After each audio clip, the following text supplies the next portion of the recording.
Hello అండి, అందరికీ నమస్తే. సో మేము ఇప్పుడు ఎక్కడికి వెళ్తున్నాం తెలుసా? ఇద్దరి పిల్లల్ని వేసుకొని ఓటు వేయడానికి వెళ్తున్నాం. సో మేమైతే మా ఓటు వినియోగించుకోవడానికి వెళ్తున్నాం. మీరు కూడా వెళ్ళారా?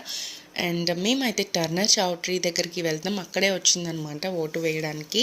అండ్ టీడీపీ జనసేన పార్టీ వాళ్ళు ఆటోస్ని కూడా పెట్టారండి ఫ్రీగా ఓటు వేయడానికి, సర్టెన్ డిస్టెన్స్ వరకు వెళ్ళడానికి. సో అది నాకు చాలా బాగా నచ్చింది. అండ్ వాటర్ సప్లై ఇవన్నీ కూడా బాగున్నాయి. అండ్ ఇక్కడ బయట పోలీసులు కూడా ఉన్నారు. చాలా సెక్యూర్డ్గా ఉంది. అండ్ లోపలికి phones not allowed. And finally నేనైతే ఓటు వేసేసాను జనసేన టీడీపీ పార్టీకి. అండ్ అక్కడ అట్మాస్ఫియర్ అయితే ఇలా ఉంది. అందరూ చాలా ఎక్సైటెడ్గా వస్తున్నారు. అండ్ మా పాప కూడా మాతో పాటు వేసేసింది. ఏం లేదు, నేను నొక్కించాను అనమాట దాంతో. అండ్ గొడవ చేస్తుందని తనకి ఇంక్ మార్క్ వేశారు. అండ్ మా మమ్మీ మా అక్క కూడా లైన్లో నిలబడి వెళ్ళి ఓటు వేసేశారు. అండ్ మా అక్క ఆంధ్ర తెలంగాణలో కూడా వేసేసారు. అండ్ ఫైనల్లీ మా ముగ్గురిది